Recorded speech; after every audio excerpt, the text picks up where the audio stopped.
Batman, Gotham by Gaslight. Gotham City, at the turn of the century, is experiencing a golden era of discovery and industry as showcased by affluent businessman Bruce Wayne's World Fair. Down in the darkest alleys, however, there is a killer on the loose, preying on the city's women. This killer is as precise as he is cruel. A police commissioner, James Gordon, tries to calm the fears of Gotham's citizens over the butcher named Jack the Ripper. Masked vigilante Batman does some detective work of his own, with the help of the sultry and sure-footed Selina Kyle.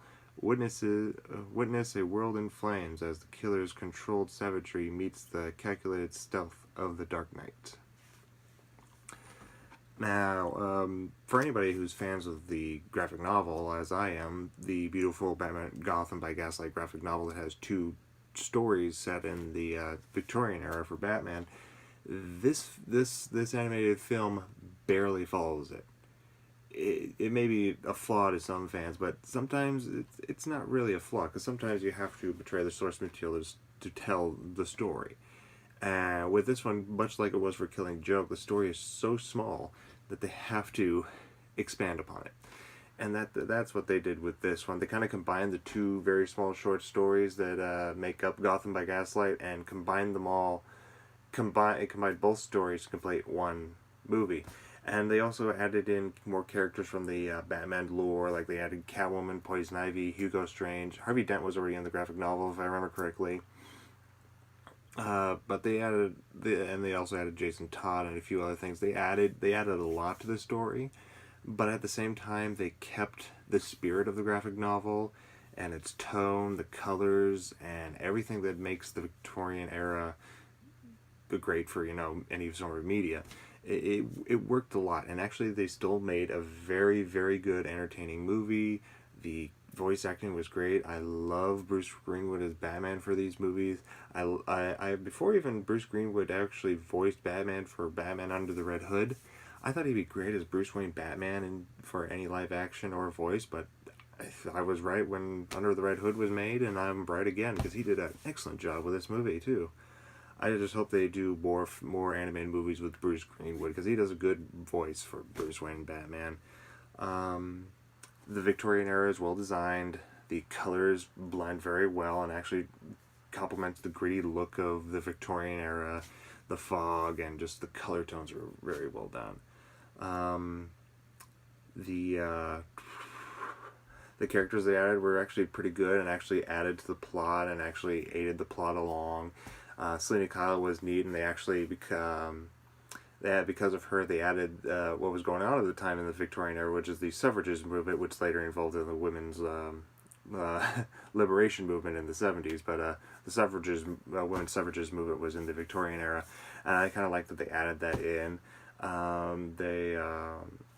They did change. I'm not gonna say it, but they did change the identity of the killer from the graphic novel to the movie to kind of give a twist that both readers and non-readers would be surprised by.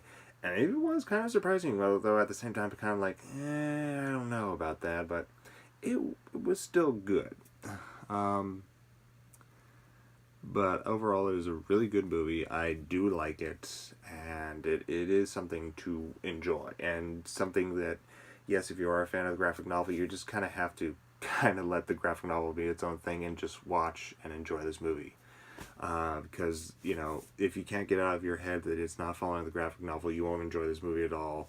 You will completely miss all the little subtle things that make this movie great, or just any little details. Like, I was amazed by the costume design. I liked how they changed the story. I liked how, certain things worked, and how Alfred has a bigger part, how Selina Kyle affects the story. There's a lot of little things you can enjoy in there. So, yes, it doesn't follow the graphic novel. I would have liked it to follow the graphic novel too, but in a way, it's still pretty good. I hope, and it'd be great if they make a sequel, because I'd like them to do more of the other story that was in Gotham by Gaslight. and they only picked like certain plot points from that story to put in this one. So it would be cool to do that. But on that, like I said, it's a good movie, worth watching, great to enjoy, and fun. And yeah, I hope they do other Elseworld stories as well.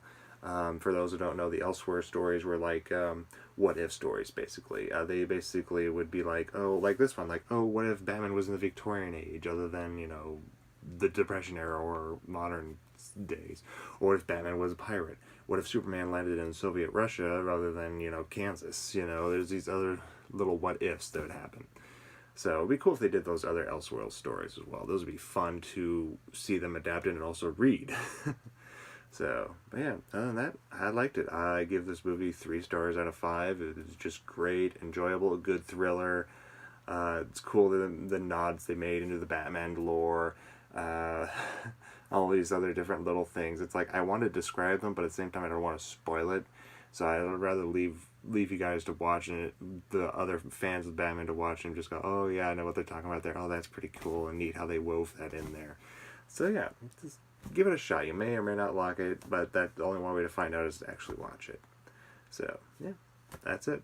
Thank you for watching and have a nice day.